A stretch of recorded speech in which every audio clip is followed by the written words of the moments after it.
गांधीनगरच्या अतिक्रमणाबद्दल माझं प्रामाणिक मत असं आहे की लोकशाहीचा आदर ठेवला गेला पाहिजे. ज्या वेळेला 2018ला किंवा 16च्या दरम्यान सर्वोच्च न्यायालयानं सांगितलं होतं की त्या ठिकाणी अतिक्रमण इथनं पुढं कुठलं बांधकाम होऊ नये, आणि जरी झालं असेल तर ते कुठल्याही परिस्थितीमध्ये जमीनदोस्त झालं पाहिजे. अशा पद्धतीची मुजोरी कुणाची खपवून घेतली जाणार नाही. जेवढे काही सूट यामध्ये देता येईल दंडात्मक कारवाईच्या माध्यमातून असेल ते सन्माननीय आयुक्त त्यांना अधिकार आहेत, त्या बाबतीत ते विचार करतील.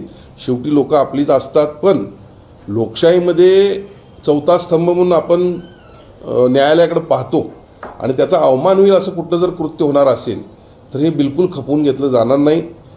त्यामध्ये रस्त्यामध्ये कुठली अतिक्रमणं असतील, त्यामध्ये ब्ल्यू लाईनमध्ये कुठली अतिक्रमणं असतील, या बाबतीमध्ये कुठलीही हैगई केली जाऊ नये अशी माझी स्वतःची भूमिका आहे.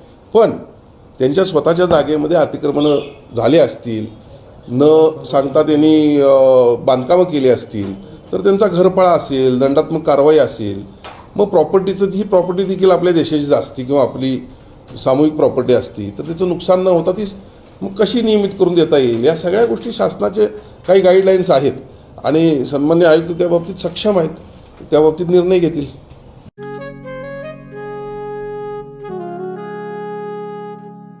बाबा, आज येताना बासुंदी घेऊन या ना. अगं, कालच आपण आईचा वाढदिवस होता म्हणून आणली होती ना. ऐकलं, गोकुळची बासुंदी पुन्हा खावीशी वाटतेय. खरं सांगू, मलाही खावीशी वाटतेय.